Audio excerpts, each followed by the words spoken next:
Welcome. This is the Cleveland Buzz. I'm Peter George along with Paul Kohler.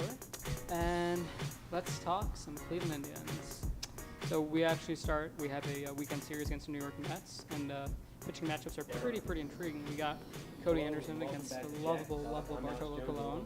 We got Josh Tomlin against Matt Harvey, and then we got on Sunday Corey Kluber against Steven Matz. Paul, what do you think? I think the Indians get lucky this weekend. They avoid the heart of the Mets lineup. Of course, we're welcoming a couple old friends back to Cleveland, Bartolo Colon being one of them, and then this offseason the Mets picked up Asdrubal Cabrera, so he's coming back to Cleveland, which is nice. And then, like I said, we get lucky.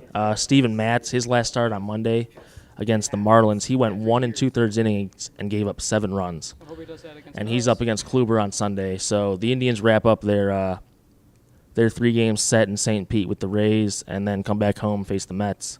Nice. And then we have Seattle for 3 at home and go back on another road trip. I think it's early for the Indians, but from what I've seen so far, we're not doing pretty bad without. I mean, we've missed, we 2-3 don't have games. Michael Brantley, we don't have Lon Chisenhall, and we're pretty decent in terms of hitting the ball. The way too early look at the AL Central standings. The Indians are 3-3. They played fewer games than everybody else, obviously. The Minnesota Twins are one of 2 teams in Major League Baseball who have not won as of the time of this recording. They and the Atlanta Braves of the National League's East Division are 0-8. Wow. The good news is the Minnesota Twins are only 6 games back of the AL Central lead. Again, Chicago White so Sox. much for me saying the Twins are going to be a sleeper this year. Hey, they're only 6 games back. Well, I hope so. Anyways, let's talk a little bit of Cleveland Browns. Well, let's move into some Browns talk. A football town, and it's always going to be a football town. The draft is 2 weeks away, and as you guys have heard, LA made a bold trade with Tennessee. Looks like Jeff Fisher's still trying to help Tennessee win. All right, Peter, I'm going to ask you, how does this trade impact the Browns pick? What do you think? That's a good question. I think, well, first you have to look at what the Rams gave up. What the Rams gave up. They gave up the 15th pick, the 43rd pick, the 45th pick, the 76th pick, the first rounder in 2017, the 3rd rounder in 2018, and you got a 4th and a 6th round pick in this year as well. Though I think for the Browns, you got Hugh Jackson has to decide how good is Jared Goff or Carson Wentz. There's no guarantee that LA takes Wentz.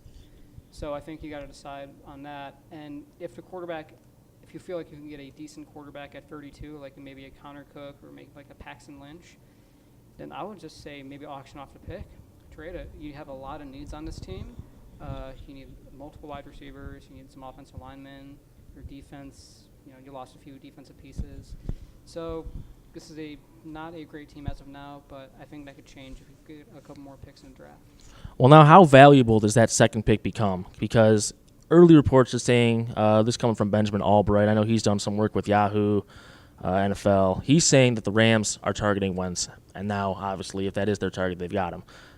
We know some stuff came out in the last couple of weeks. The 49ers and the Eagles are both big on Goff. So do you think that makes the second pick more valuable for the Browns when they can trade out of that?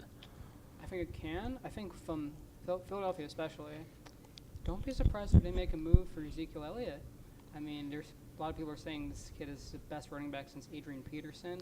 And, again, it's very risky to take a running back that high. I mean, it doesn't work out sometimes with Reggie Bush, the lovable Trent Richardson. So if Philly wants to make that move to trade up for Ezekiel because, they're afraid that their rival Dallas Cowboys might take him at 4. Again, if I'm the Browns, I try to get as many picks as possible. I know we already have 10 this year. And that's a lot. This team has a lot of needs. So just try to do whatever you can to help this team improve. We're less than 2 weeks out from the draft. Things are going to get interesting in the next few days, and, of course, on draft day. And, of course, one last thing here for the Brownies. A report coming out from Roto World a few minutes ago. The Browns aren't counting on Gordon to come back. I know he can reapply for reinstatement. If he stays clean for the next couple months, he can reapply on August 1st and possibly be back this season. Of course, he'd miss training camp, and that'd be a big issue. They're not counting on Gordon to come back. So I have no comment on Josh Gordon. Let's move into some more positive stuff. The Cavaliers, they locked up the number 1 seed in the East. Do you think who do you think can give the Cavs a hassle in the East? Well, I think if you look at our series right now, we're playing Detroit, 1 versus 8. I think Detroit will win 1 game of that series. I think Cavs are going to win in 5. The reason why I say Detroit's going to win a game, Drummond is too dominant for them to lose every game. And I love Tristan Thompson. he's the Iron Man. Knock on wood, he's not missed a game yet. He can't handle Drummond.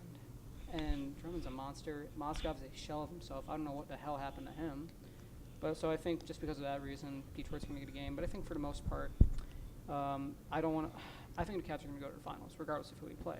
But if I prefer not to play a certain team, I don't want to play Boston in the second round. I don't want to play Miami in the Eastern Conference Finals. Okay. I mean, I think the Heat can definitely give us some headaches. Hassan Whiteside, his rebounding ability is incredible. He's put up, I think, multiple 20-20 nights this season. I know he's done it in the last 2 seasons, at least multiple 20-20 nights. So his rebounding skill is incredible. And if we do have a weakness, it's probably under the basket down the post rebounding. And Hassan Whiteside could definitely give us some trouble there. But at the end of the day, I think the Cavs, they're going to make it to the finals. So now let's take a look a little bit at the Western Conference playoff picture. Is there any team in there that you would prefer to play? I mean, I'd prefer to play the 8 seed Houston Rockets. Obviously, yeah. I mean, if you propose the question that way, I'd love the 41-41 Rockets to be a little bit more realistic. Yeah, I think there's got to be a way to stop the Warriors. I think there has to be a way to stop the Warriors. I'm going to give them credit where credit's due. I don't dislike the team. They've won. Good for them. They broke the record, 73-9. That's great. Good for them. Steph Curry, 402 threes this season. That's ridiculous. There has to be a way to stop them because Steph Curry shoots 55% of his shots from beyond the three-point arc. There has to be a way to shut that down. And in my opinion, the Warriors, they're such a finely tuned machine. They're one injury away, from not doing anything. Are the Warriors undefeated? Are the Warriors undefeated? No. No. Can be beat. They have been beat before. You're asking how to stop Steph Curry. Get a hand in his freaking face. I think you're going to need to do a lot more than that. Look at what Matthew Dellavedova did last year in the finals. He didn't do it consistently because he was dehydrated from all that damn coffee he was drinking. But when he covered Curry struggled. Anyone says that Delly didn't have an impact on Curry, they don't know basketball. Delly made an impact on Curry. Now, personally, I would rather play Golden State than San Antonio. I'm glad Golden State got the record. I hate Golden State, but I love how they got the record because all the pressure is on them. Let's say that there was a rematch in the finals between Golden State and Cleveland. They're going to say, the Warriors have 73 wins. They're the greatest regular season team of all time. All the pressure will be on them to win. How do you think they're going to handle that? I don't think they will. I mean, they've handled the pressure to this point. They've made, half the season almost without their head coach, and they still started off undefeated for the first 2.5 months or whatever it was, 2 months.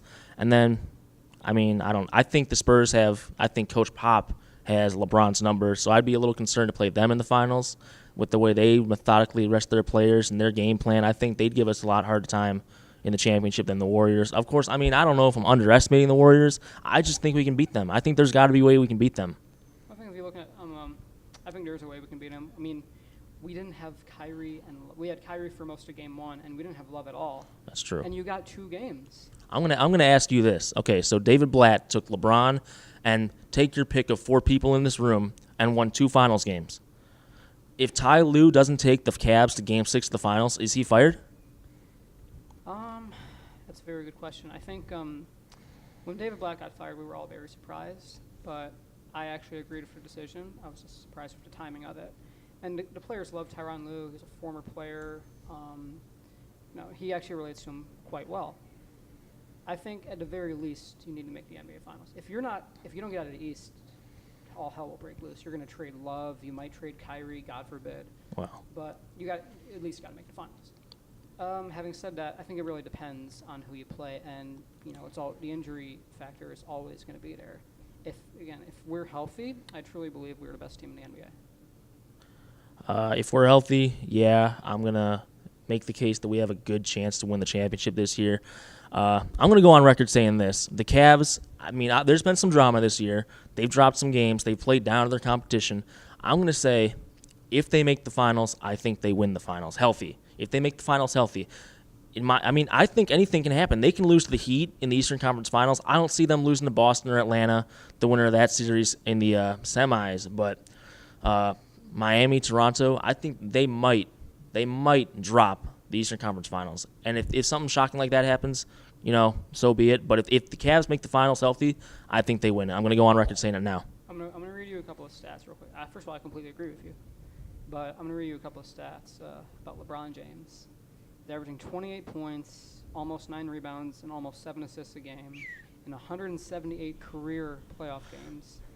He's 5th all-time in playoff scoring average, and he's just 6th all-time in total playoff points, 4th all-time in playoff assists, 7th all-time in playoff minutes. In God we trust, in LeBron we trust. Okay. All right. Any closing sentiments as we wrap up this little playoff preview and this Cleveland Buzz segment? Well, Paul, you're one of my very good friends. It's always a pleasure to talk to you about sports. And, let's go Cavs, go Browns, go Indians, and God bless. Well, I appreciate that. And now we're going to move into some NHL playoff preview with Tyler Boyd. How's it going? Well, if you noticed, I think the NHL playoffs started a couple days ago, and it's looking nice. It's really looking nice. There's a lot of teams that there's a good amount of teams that can make or break, and it's like every round, like you know how like in basketball, like the Warriors versus the Rockets, you know who's gonna win that game. Mm-hmm. And, like you don't know who's gonna win, if they're gonna sweep them or not, but you know if it goes to Game 6 or Game 5, you know who's gonna win. But in hockey, this year is gonna be crazy. I'm looking at Fox Sports, and they have the Capitals coming out of the Eastern Conference, and then they have the Blackhawks coming out of the Western Conference. And then if you take a look at the Capitals, Alex Ovechkin, he's been in the league for 10 years. He came in 2005. He's won multiple awards, and he's 30 years old. If they win the Stanley Cup this year, can you see him retiring? I mean, that's a big thing. With all the health concerns coming out now in sports with concussions, maybe. But I think if they do win, he'll probably stay in the league and just try to cement his legacy. Now, One series that intrigues me, I don't know what you think about it. I'm looking at the Panthers and the Islanders only because of Jaromir Jagr. 44 years old, still playing. What do you think about that? The Panthers and the Islanders, that, I don't know. It's going to be crazy. Looks like most people have the Panthers winning that series. Yeah, I mean, Panthers did go deep, I think, last year or the year before. So they have guys on their team that know what it takes. How about, look at this, I think this is a good series coming out of the West, the Los Angeles Kings and the San Jose Sharks. Yeah, that's a crazy game because they're both dominant teams. They can score on the run, and these teams have really great power play. I was gonna mention power play squads. So I don't know, and they're both physical. So if you're physical and you give them a lot of power plays, how are you going to defend that if both teams are good with power plays? You got to limit your mistakes because as you just said, they're two very strong squads on the power play. So I think this is probably the series to watch, maybe, of our first round here in the NHL playoffs. Now I'm looking at the Penguins and the Rangers. Who do you see coming out of that game? The Pens are always a fun hockey team to watch. Me personally, I don't mind them, even though they're Pittsburgh. I'd probably go Penguins. Sidney Crosby. Yeah, same. Now, if you take a look at the Blackhawks versus the Blues, that's gonna be another good series. First round, these first rounds are gonna be crazy because it's there's 1, 2, 3, 4, 5 series that you don't know who's gonna come out because you don't know who's gonna blow them out. It's just gonna be crazy because usually you can tell if one team's dominant than the other, but these 4 or 5 series you can't really you can't judge. You can judge because every game you can judge, but it's gonna be interesting to watch. Even though you just got done saying we can't pick a winner for these series, I'm going to ask you what you think about the Blues and the Blackhawks. It's gonna be a hard game. I'm gonna go for the Blackhawks, but then again, the Blues. I mean, the Blues are healthy now. They're coming to Yeah. the playoffs full steam and healthy. They're in playoff mode, and the Blackhawks are the Blackhawks. That's enough argument there. I'm gonna pull through and go with the Blues.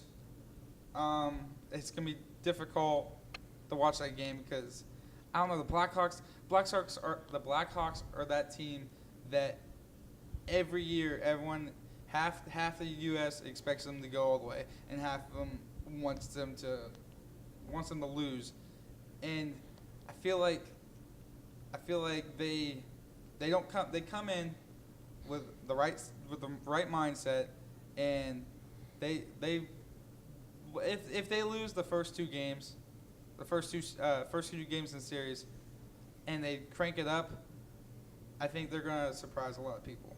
Yeah, absolutely. I'm going to ask you now, your pick, Stanley Cup champion. Oh, well, since my family's from Pittsburgh, I gotta go with the hometown Pittsburgh Penguins. Sidney Crosby and Malkin. It's just like Shaq and Kobe, man. Just like Shaq and Kobe. But yeah, I see the Penguins playing in the Stanley Cup, or for the Stanley Cup, versus I say the Sharks, because the Sharks, if the Sharks beat the Kings, they're free sailing.